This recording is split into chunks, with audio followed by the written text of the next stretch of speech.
તો નમસ્કાર દોસ્તો, આપણે આવી ગયા છીએ આપણા નવા વ્લોગમાં. તો આપણે મહાકાળી માતાજીના દર્શન માટે ગયા હતા પાવાગઢ. તો આજે તમને હું સંપૂર્ણ ઠેક પાવાગઢ મંદિર સુધી તમને દર્શન કરાવીશ. તો મારા વ્લોગમાં લાસ્ટ સુધી જોડાયેલા રહેજો દર્શક મિત્રો. તો આપણે આજે પાવાગઢના મહાકાળી માતાજીના વિશે આપણે રહસ્ય અને કથા વિશે આપણે આગળ વાત કરીશું. તો તમે લાસ્ટ સુધી જોડાઈ રહો. તો આપણે હવે કથા શરૂ કરીએ.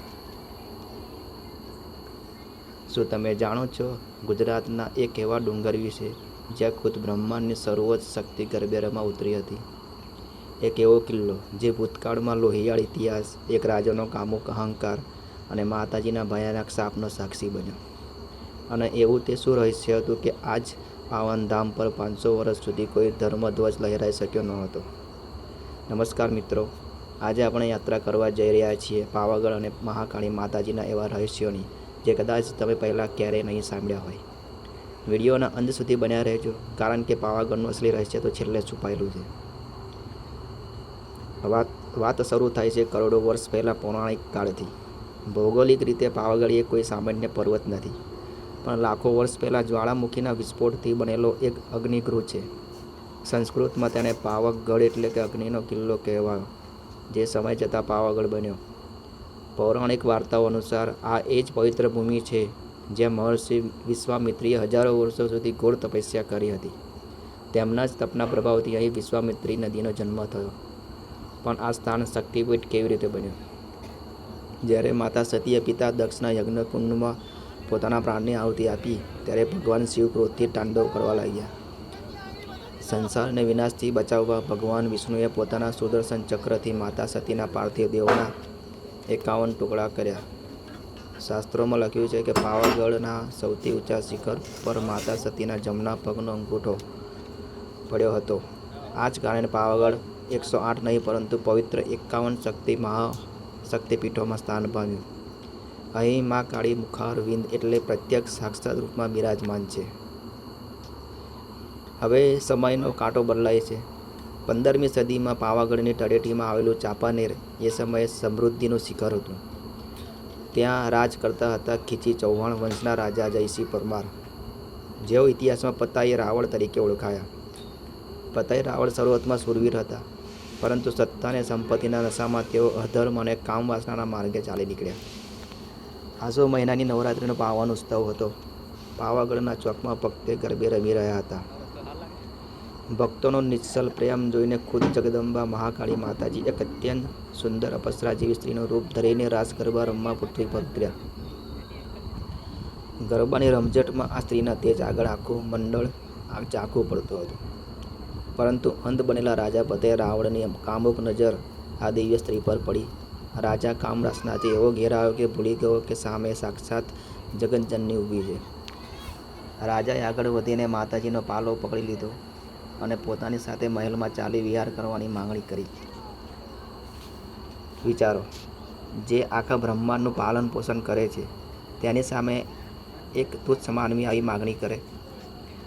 માતાજીએ રાજાને ચેતવણી આપી, હે રાજન, તારા પાપનો ઘડો ભરાઈ ગયો છે. આ પાપમાંથી પાછો હટી જા. પરંતુ અહંકારી પતઈ રાવણ ન માન્યો. ક્ષણવારમાં વાતાવરણ બદલાઈ ગયું. શાંત દેખાતી સ્ત્રીના સ્થાને સાક્ષાત મહાકાળીનું રૌદ્ર અને ભયાનક સ્વરૂપ પ્રગટ થયું. આંખોમાં ક્રોધની જ્વાળાઓ અને ચહેરા પર પ્રલયનું તેજ. માતાજીએ ક્રોધિત થઈને રાજાને શાપ આપ્યો, અરે અહંકારી પતઈ, તારી કામ વાસનાએ તારા વિવેકનો નાશ કર્યો છે. સાંભળે લે, આજથી 6 મહિનાની અંદર તારું આ સમૃદ્ધ રાજપાટ, તારો વંશ અને આ સમગ્ર ચાંપાનેર નગરી ભસ્મીભૂત થઈ જશે. તારું નામ લેવાવાળું પણ કોઈ નહીં બચે. માતાજીના શાપના બરાબર 6 મહિના પછી ઈસવીસન 1484માં વિધિનું વિધાન પૂરું થયું. ગુજરાતના કુર સુલતાન મોહમ્મદ બેગડાએ એક વિશાળ ફૌજ સાથે ચાંપાનેર અને પાવાગઢ પર આક્રમણ કર્યું. મહિનાઓ સુધી ઘેરાબંધી ચાલી. રાજા પતઈ રાવનું સૈન્ય મોહમ્મદ બેગડાના આક્રમણ સામે ટકી ના શક્યું. કિલ્લો તૂટી પડ્યો. પતઈ રાવણની હત્યા થઈ અને માતાજીના શાપ મુજબ ચાંપાનેર નગરી સંપૂર્ણપણે ઉજ્જળ અને ભસ્મીભૂત થઈ ગઈ. જે ચાંપાનેર ક્યારે સોનાની પાંખે ઉડતું હતું, તે માત્ર પથ્થરનો ઢગલો બનીને રહી ગયું. પરંતુ વાર્તા અહીં પૂરી થતી નથી. અહીંથી શરૂ થાય છે પાવાગઢનું સૌથી મોટું રહસ્ય. આક્રમણ દરમિયાન સુલતાન બેગડાએ પાવાગઢના મુખ્ય મંદિરના શિખરને તોડી પાડ્યું. શિખરની ઉપર દરગાહ બનાવી દેવામાં આવી. સનાતન ધર્મના શાસ્ત્રો મુજબ જે મંદિરનું શિખર તૂટેલું હોય કે તેના પર કળશ ના હોય ત્યાં ધર્મ જ રહેલાવી શકાતો નથી. શું તમે કલ્પના કરી શકો છો? 15મી સદીથી લઈને 21મી સદી સુધી લગભગ 500 વર્ષ કરતાં પણ વધુ સમય સુધી પાવાગઢના મહાકાળી મંદિર પર કોઈ ધજા ફરકી ન હતી. પેઢીઓ બદલાઈ ગઈ, સદીઓ વીતી ગઈ, પણ માતાજીનું મંદિર શિખર વિના જ રહ્યું. અને પછી આવો એક ઐતિહાસિક દિવસ જેની રાહ 500 વર્ષથી જોવામાં આવી રહી હતી. વર્ષ 2022માં બંને સમુદાયોના સહયોગ અને મંદિર ટ્રસ્ટના પ્રયાસોથી દરગાહને સન્માનપૂર્વક શિખરની બાજુમાં સ્થળાંતરિત કરવામાં આવી અને મંદિરના ભવ્ય શિખરનું પુનઃનિર્માણ થયું. 18 જૂન 2022ના એ પાવન દિવસે ભારત દેશના વડાપ્રધાન નરેન્દ્ર મોદી દ્વારા 500 વર્ષના લાંબા ઇંતજાર પછી પાવાગઢના શિખર પર સુવર્ણ કળશથી સાથે લાલ ધ્વજા લહેરાવવામાં આવી. એક ક્ષણે આખા પર્વત પર જય મહાકાળીના નારા ગુંજી ઉઠ્યા. દોસ્તો, પાવાગઢ માત્ર એક પર્વત કે પ્રવાસી સ્થળ નથી, પણ એ વાતને સાક્ષી પૂરતું ધામ છે કે શક્તિ આગળ અહંકાર ગમે તેટલો મોટો હોય તેનો વિનાશ નિશ્ચિત છે.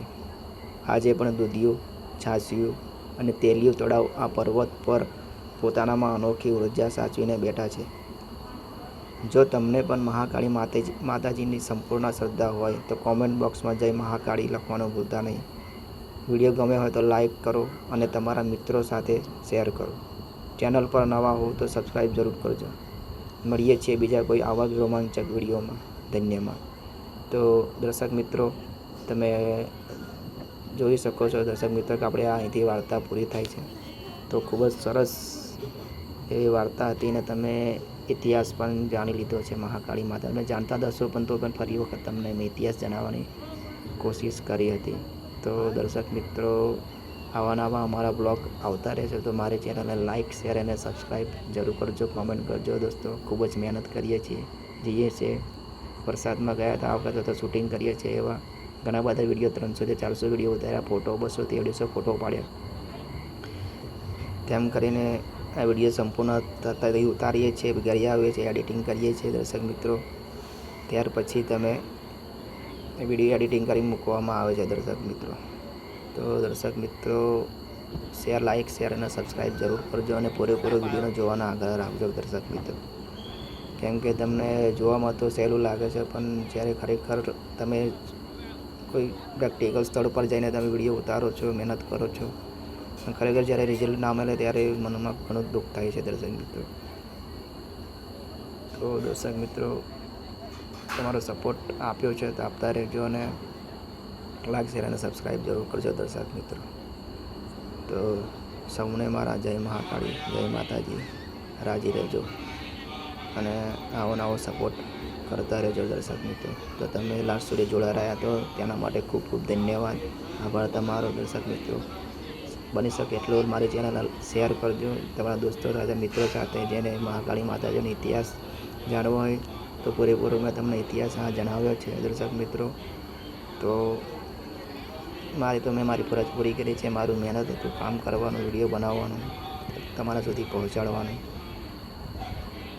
તો દર્શક મિત્રો, તમારી પણ એક ફરજ બને છે તો આટલા સુધી આવ્યા હોય વિડીયો જોયું તો મારી ચેનલને આગળ થોડુંક સપોર્ટ કરજો અને આગળ શેર કરજો દર્શક મિત્રો.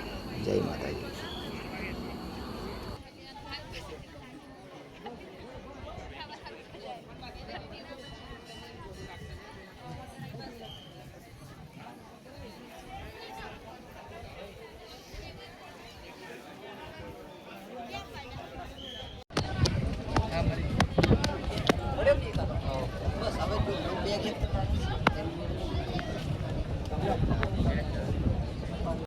જમવાનું બનાવશે.